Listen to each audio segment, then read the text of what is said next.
Cannon panipuri challenge.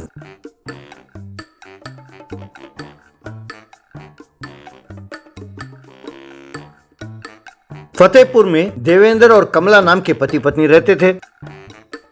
Devendra मजदूरी करता था और कमला लोगों के घरों में बर्तन मांजती थी। एक दिन दोनों काम करके थके हारे घर लौटे। कमला देवेंद्र से, आज मैं किसी के घर में काम कर रही थी तो गलती से मेरे हाथों से कांच का ग्लास टूट गया। बस उस मकान की मालकिन मुझे खरी खोटी सुनाने लगी। अरे चुप हो जाओ, हम नौकर हैं, वो मालिक हैं, वो कुछ भी कहें हमें सुनना होगा। इसके अलावा हम कर भी क्या सकते हैं। आज मेरे साथ भी कुछ ऐसा ही हुआ। मैं चावल की बोरी लाद कर ट्रक में डाल रहा था। एक बोरी में गलती से कोई कील चुभ गई और सारा चावल बिखर गया। मैं उसे ले जाकर ट्रक में डाला तो सुपरवाइजर ने देखकर मुझे बहुत गालियां दी। कहकर वो भी दुखी हो रहा था। लानत है ऐसी जिंदगी में। क्या हमारी जिंदगी इससे बेहतर नहीं हो सकती? और कितने दिन ऐसी जिंदगी जिए। इससे बढ़िया जिंदगी जीना हो तो कोई धंधा करना होगा। पैसे डालने के लिए हमारे पास पैसे कहाँ हैं? कमला ने तुरंत अपने गले से मंगलसूत्र उतारा और उसके हाथ में दिया। अपने हाथ के कंगन भी उतार कर उसे दिए। अरे कमला, तुम क्या कर रही हो? ये सब क्या है? अरे हिम्मत करके उतरना चाहिए, वरना अपनी जिंदगी ऐसे ही रहेगी। अब तुम ज्यादा ना सोचो, इस मंगलसूत्र को बेचकर पैसे लाओ। उन पैसों से कोई धंधा शुरू करते हैं, फिर देखते हैं हमारी किस्मत कैसी होगी। देवेंद्र ने उस मंगलसूत्र को एक साहूकार को बेचा और पैसे ले आया। बाद में उन पैसों के साथ वो घर लौटा। ये लो कमला, मैं पैसे ले आया हूँ। लगता है भगवान की यही मर्जी थी कि हम धंधा शुरू करें, इसीलिए उन्होंने तुमसे कहलवाया। वैसे क्या धंधा करेंगे हम? कोई भी छोटा धंधा शुरू करते हैं। एक बार जरा बाजार चलते हैं और देखते हैं कि सड़क के किनारे ठेलों पर क्या करते हैं सब। चलो। यूं दोनों मिलकर बाजार गए। वहाँ सड़क के किनारे इडली डोसा के ठेले, मिर्ची बज्जी के ठेले, मसाला मूंगफली के ठेले, का भुट्टा के ठेले, कई किस्म के धंधा करने वाले थे। ये सब देखकर कमला, यहाँ जो धंधा नहीं है वो धंधा शुरू करते हैं, तभी लोग हमारे पास आएंगे। तुम सच कहती हो, लेकिन वो धंधा क्या है? मैं अपने भाई गिरीश को बुलाती हूँ, वो सही सलाह देगा। वो यहाँ के फतेहपुर सिकरी के किले में पुरातन विभाग में मैकेनिक का काम करता है। मैं अभी उससे फोन करके बुलाती हूँ। इस तरह उसने अपने भाई को फोन करके बुलाया। अच्छा दीदी, मैं अभी आता हूँ। फिर वो उनके घर गया। तब दोनों पति पत्नी ने मिलकर गिरीश को अपनी समस्या बताई। आपका सोच बिल्कुल ठीक है। आपकी बातों से लगता है कि उस बाजार में सिर्फ पानी पूरी का ठेला नहीं है, वो भी बहुत बढ़िया धंधा है। कॉलेज के बच्चे पानी पूरी खूब खाते हैं, बच्चे उसे बहुत पसंद करते हैं। तुम सच कहते हो, पर यदि लोगों को हमारे पास आकर खाना हो तो हमें क्या करना चाहिए? अगर लोग ज्यादा ना आए तो क्या करेंगे? सच ही तो है, वहाँ खाने के पदार्थों के ठेले बहुत सारे हैं। क्या हम उनसे मुकाबला कर पाएंगे? आप सच कहते हो, पर उसके लिए मेरे पास एक आइडिया है। क्या हुआ अगर वो हमारे पास खाने नहीं आए तो हम ही उन्हें खिला सकते हैं ना। पति पत्नी दोनों हैरान होकर उसे देखने लगे। मैं जहाँ काम करता हूँ वहाँ बहुत सारे तोप हैं। वो अंग्रेजों के जमाने के तोप हैं। मेरा काम ये है कि उन तोपों को हर रोज तेल लगाकर साफ करना, ताकि उन्हें जंग ना लगे। मेरे दफ्तर के पीछे ही एक छोटा तोप है, मैं उसे ले आता हूँ। अरे भैया, हमारे पानी पूरी धंधे का तोप से क्या लेना देना? दीदी, तुम शायद भूल गए कि मैं मैकेनिक हूँ। मैं उस तोप में थोड़े बहुत बदलाव लाकर अपने ठेले के पास खड़ा करता हूँ। उसे कैसे चलाना है मैं जीजा जी को सिखा दूंगा, और फिर देखते जाओ तमाशा। यूं वे तीनों मिलकर उस तोप के पास आए। पर गिरीश, यदि हम इस तोप को यहाँ से ले गए तो क्या अफसर यहाँ के मानेंगे?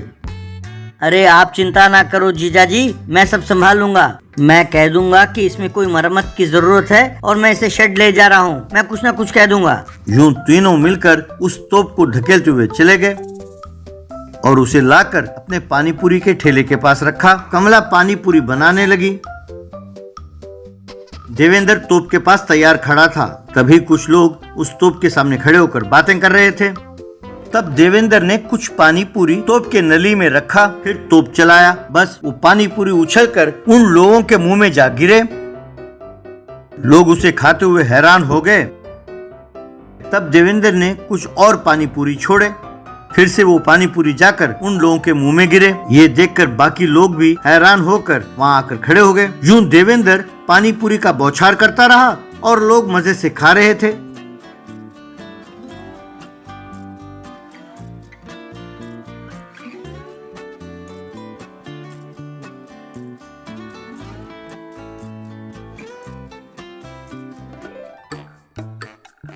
फिर सब ठेले के पास आए।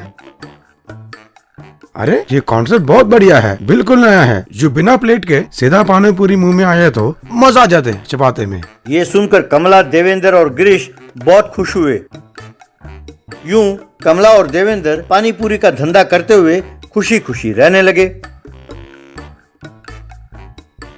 3 मैजिकल ट्रीज। एक गांव में एक जमींदार रहता था। उसके 3 बेटे थे, भगत, भुवन और भूषण। वो जमींदार हमेशा पूजा पाठ करता रहता था और यज्ञ वगैरह करता रहता था। एक बार वो जमींदार अचानक बीमार पड़ गया। उसे चिंता होने लगी कि उसके मरने के बाद उसके बेटों का क्या होगा।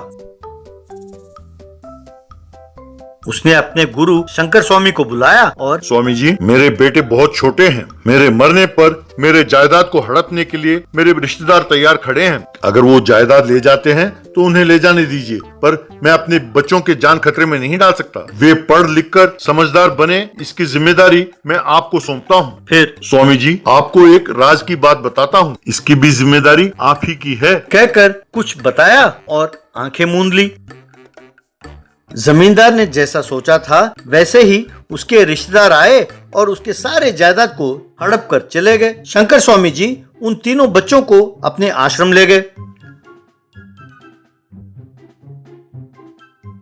भगत, भुवन और भूषण शंकर स्वामी जी के आश्रम में पले और पढ़ाई कर कर बड़े हुए। एक दिन उन्होंने उन तीनों लड़कों को बुलाया। आज से तुम्हारी पढ़ाई संपन्न हुई। तुम्हारे पढ़ाई के साथ साथ मरने से पहले तुम्हारे पिताजी ने एक और जिम्मेदारी मुझे सौंपी थी, वो भी आज मैं पूरा करने वाला हूँ। तुम्हारी सारी संपत्ति तुम्हारे रिश्तेदार लेकर चले गए, पर उस संपत्ति से भी ज्यादा कीमती चीज मैं आज तुम्हें सौंपने वाला हूँ। कहकर एक मंत्र पढ़कर हवा में हाथ को घुमाया। हवा में से 3 पेड़ उड़ते हुए आए, उड़ते हुए आकर वहाँ प्रकट हो गए। वे तीनों उन पेड़ों को देखकर हैरान हो गए। शंकर स्वामी जी उन तीनों से, देखो बच्चों, ये एक जादुई पेड़ है। सही समय पर इसे तुम लोगों को सौंपने की जिम्मेदारी तुम्हारे पिताजी ने मुझे दी थी। पहला पेड़ जब भी मांगोगे सोना देगा, दूसरा पेड़ जब भी मांगोगे पैसे देगा, और तीसरा पेड़ जब भी मांगोगे भोजन देगा। किसे क्या चाहिए खूब ध्यान से सोचकर मांग लेना। भुवन, क्योंकि तुम सबसे छोटे हो, तुम्हें पहले चुनने का मौका देता हूँ।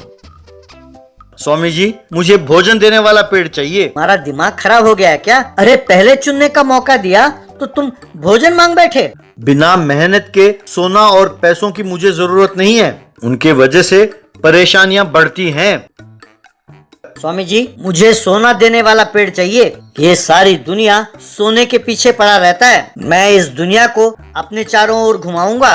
स्वामी जी, मुझे वो रुपयों वाला पेड़ दीजिए। अगर पैसे हों तो सोना और खाना दोनों खरीद सकते हैं। तब शंकर स्वामी खुश हुए और उन तीनों को एक एक मंत्र का बोध कराया। तुम तीनों को जब भी इन पेड़ों से काम पड़े तो ये मंत्र पढ़ना। बाकी समय ये पेड़ साधारण पेड़ के रूप में ही रहेंगे। अगर पेड़ को पकड़ोगे तो वो तुम जहाँ चाहोगे वहाँ ले जाएगा। तुम तीनों 3 अलग दिशाओं में जाओ।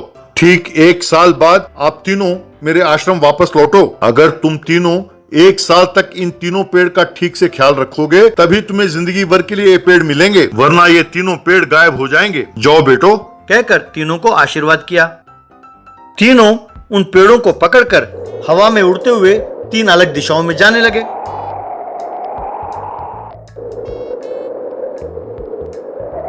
बड़ा बेटा भगत एक गांव में उतरा। भगत ने वो मंत्र पढ़ा तो पेड़ से सोने के सिक्के गिरने लगे।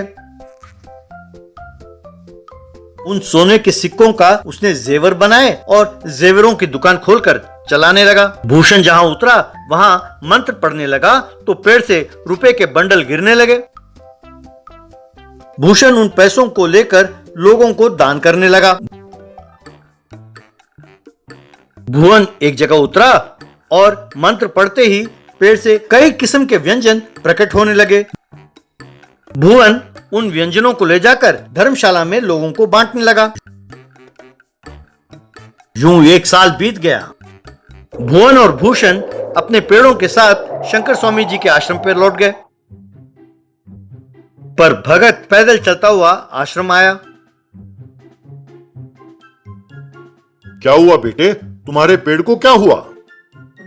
क्या बताऊं स्वामी जी, मैंने सोचा सोना होगा तो दुनिया मेरे इर्द गिर्द घूमेगी, लेकिन लालच के कारण मेरा दिमाग खराब हो गया। पेड़ से मिलने वाले सोने से और पैसे कमाने के लालच में मैंने जेवरों की दुकान खोली, खूब पैसे कमाए। मेरे नौकरों को मेरे राज की बात किसी तरह पता चल गया। चोरों के साथ वे आए और मेरे सारा धन लूट कर चले गए, पर उन्हें पता नहीं लगा कि पेड़ से सोना कैसे निकाला जाता है। तब गुस्से में आकर उन्होंने पेड़ को काट कर टुकड़े टुकड़े कर दिए और मुझे खूब मारकर वहाँ से चले गए। अब मेरे पास जो कपड़े मैंने पहने हैं उनके अलावा कुछ नहीं है स्वामी जी, इसीलिए मुझे पैदल आना पड़ा।